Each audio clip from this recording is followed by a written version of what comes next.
যেতে চাই চট্টগ্রাম বিভাগে আজকে আমরা আলোচনা করব চাঁদপুর এখানে মোট 5টি আসন রয়েছে। আমরা আজকে চাঁদপুর 4 আসন নিয়ে আলোচনা করব। এই চাঁদপুর 4 আসনটি মূলত ফরিদগঞ্জ উপজেলা নিয়ে গঠিত। এখানকার যে ইউনিয়ন 15টি এবং একটি পৌরসভা নিয়েই এই আসনটি গঠিত। এখানকার মোট ভোটার 4,631 জন এবং এর মধ্যে পুরুষ ভোটার রয়েছে 2,08,604 জন এবং নারী ভোটার রয়েছে 1,92,026 জন। এখানে তৃতীয় লিঙ্গের ভোটার রয়েছে একজন এবং 118টি ভোট কেন্দ্র রয়েছে এবং এটি জাতীয় সংসদের 263 নম্বর আসন। এই আসনটিকে আসলে বিএনপির দুর্গ হিসেবে চিহ্নিত। তো এই আসনে আসলে কারা লড়ছেন যদি একটু দেখতে চাই।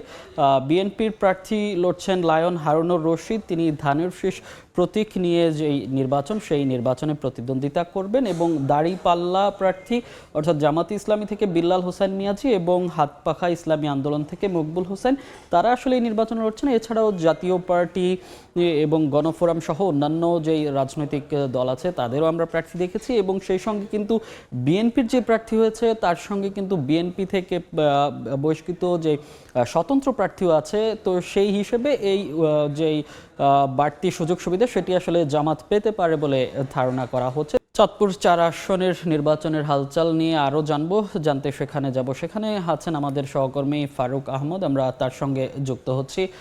ফারুক, এই যে 4 আসন নিয়ে আমরা কথা বলছি চাঁদপুর, সেখানে বিএনপির পাশাপাশি স্বতন্ত্র প্রার্থীও আছে। তো সেক্ষেত্রে এটা আসলে নির্বাচনী মাঠে কতটা প্রভাব ফেলবে বলে মনে করছেন?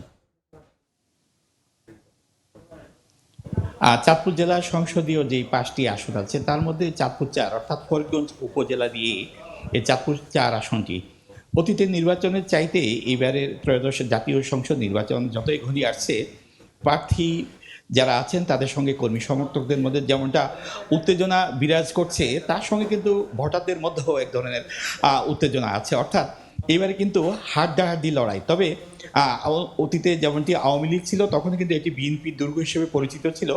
সেক্ষেত্রে কিন্তু এবার বিএনপির প্রতিপক্ষ হচ্ছে, আর তার সঙ্গে কিন্তু পাল্লা দিচ্ছে জামাত ইসলামী। এই আসনে সর্বমোট 12 জন প্রার্থী তারা মনোনয়নপত্র দাখিল করেছিল। বাছাইতে 6 জন বাদ পড়েছে, এখন মাঠে আছে 3 জন। তার মধ্যে বিএনপির ধানের শীষ নিয়ে আছেন লায়ন হারুনুর রশিদ, আর স্বতন্ত্র যিনি বিএনপি উপজেলার আহ্বায়ক এম এ হান্নান, তিনি তো আছেনই মাঠে। তাদের সঙ্গে কিন্তু এবার ভাগ বসাচ্ছে জামাত ইসলামী অর্থাৎ দাড়িপাল্লার এবার তাদের একটা হিসাবও তারা কষে নিয়েছেন যে অতীতের চাইতে কিন্তু এখানে তাদের ভোটের সংখ্যা বেড়েছে, অর্থাৎ তাদের ভোটারের সংখ্যাটা বেড়েছে। এটা তাদের দলীয় একটা সূত্র থেকে আমরা জানতে পেরেছি। আর বিএনপির যে ভোট আছে সেক্ষেত্রে যদি প্রতিদ্বন্দ্বী যিনি আছেন স্বতন্ত্র, তিনি যদি শেষ মুহূর্ত পর্যন্ত মাঠে থাকেন, সেক্ষেত্রে আসলে এখানে কি হয় সেটি কিন্তু আমাদের দেখতেই হবে। কারণ এটি বিএনপির দুর্গ হিসেবে যেমনটি পরিচিত, সেখানে যদি বিএনপি প্রতিযোগিতা হয় তাহলে হয়তো এই আসনটি বিএনপিকে হারাতেও হতে পারে, এমনটি কিন্তু অনেকে আশঙ্কা করছেন। তো এই ছিল আমার কাছে চাঁদপুর 4 নিয়ে নির্বাচনের যেই ডামাডোল তার সবশেষ। ফারুক, আপনাকে অসংখ্য ধন্যবাদ। জানছিলাম চাঁদপুর 4 আসনের সবশেষ।